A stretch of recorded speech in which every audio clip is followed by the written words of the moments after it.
The Balkan. I've never heard of him. Unfortunately, he knows of you. The Balkan is the head of an international crime syndicate. We don't know his true name. We don't even know what he looks like.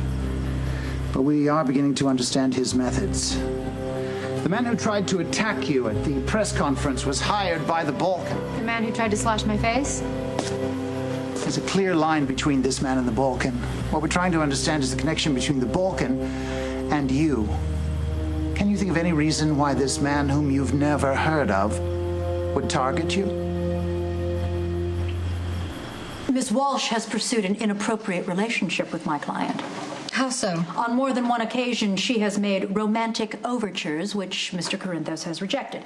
She's become vindictive, and that alone is the sole basis for this malicious prosecution. Ms. Walsh? Any contact I had with Mr. Corinthos was at his invitation and for the sole purpose of obtaining evidence against him. I never made any attempt to hide that intent.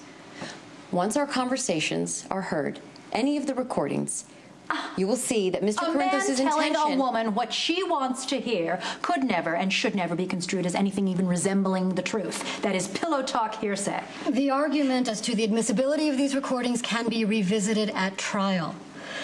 However, Miss Miller, you have done little to convince me that if I do grant bail, your client will stay around to be tried. And I should like to call Detective Dante Falconeri to the stand. I object.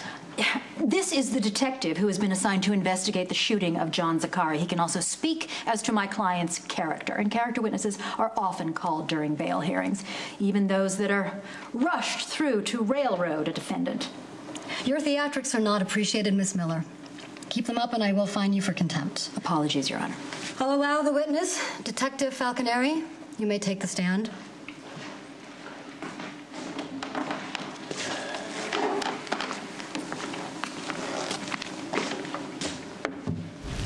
There's been years of violence and animosity between John Zakar and Sonny Corinthos, but I do believe that that was all about to change. Did my client tell you that he wanted to make peace? He did. And did you believe him? Yes. I do not believe that Mr. Corinthos is a flight risk. He is devoted to his children, and I don't think he'd ever leave them. He has convinced me, at least, of his innocence, and just that he wants the truth to come out. Thank you. Detective Falconeri, what is your relationship to the defendant? Well, he's my father, but... No further questions.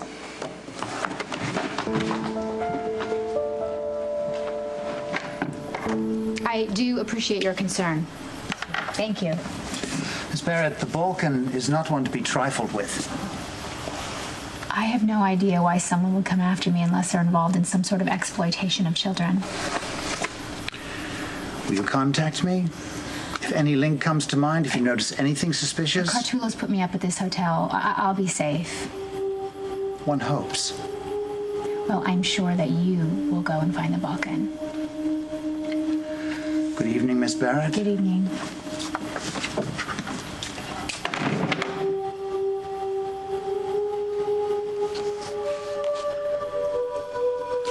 After carefully weighing the evidence presented and giving appropriate consideration to the testimony of Detective Falconeri, I'm setting bail for the defendant at $3 million. I object. I've already ruled, Miss Walsh. Bail is set at $3 million. You know what? When we get to trial, it won't matter what Detective Falconeri said, because when the jury hears those recordings, Sonny's own words will put him away for life. Thanks for standing up for me. Well, Michael told me you don't lie to your kids. I'm banking on that.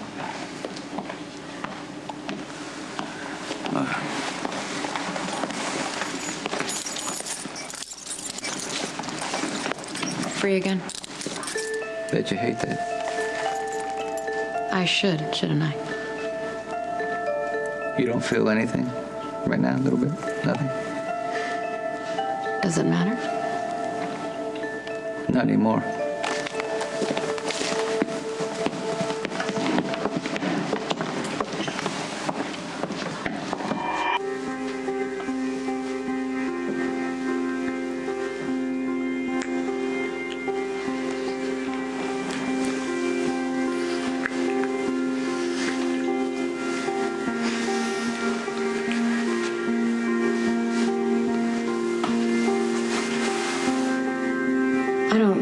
trust myself when it comes to you.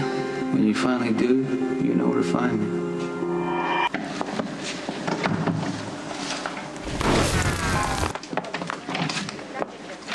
For someone who took great care to get hit by a car, you sure are making a remarkable recovery. Really? Because I'm actually in a lot of pain. I'd give you something for that, but I don't really feel sorry for you. Well, you shouldn't be in here.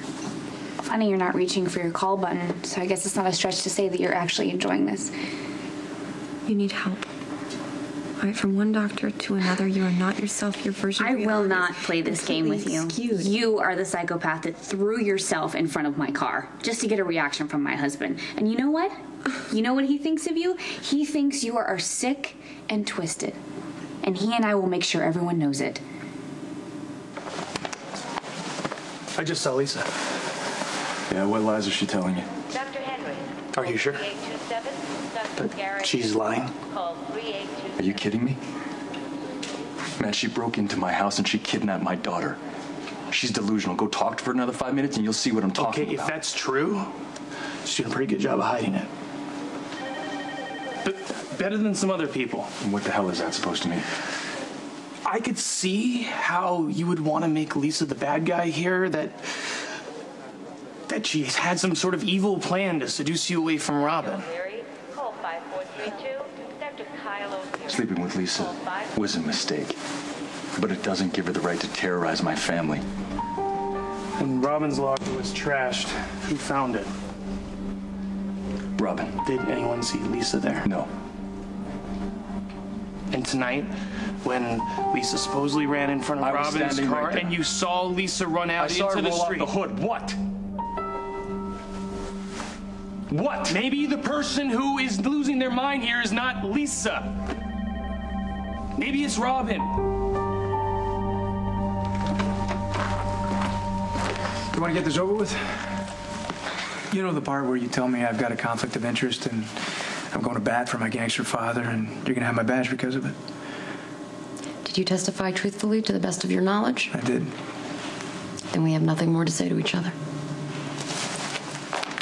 At the risk of sounding like a broken record, I want Sonny to pay for this life of crime just as much as you do. But I'm not going to stand by and watch while a guy gets put away for something he's not guilty of doing. Sonny shot John Zakara exactly the way he said he was going to. Yeah, in self-defense. Yes. Sonny said that too. It's in the recordings. He's telling the truth. You know, when I was working Sonny to get those recordings, a long line of people told me that he would make a fool out of me, and that I'd be just another on a list of broken-hearted cops and lawyers who play this game with him and compromise their values, and they end up getting sucked in. I mean, a lot of people trust Sonny, and it costs them dearly. So you might want to take those warnings to heart, Detective.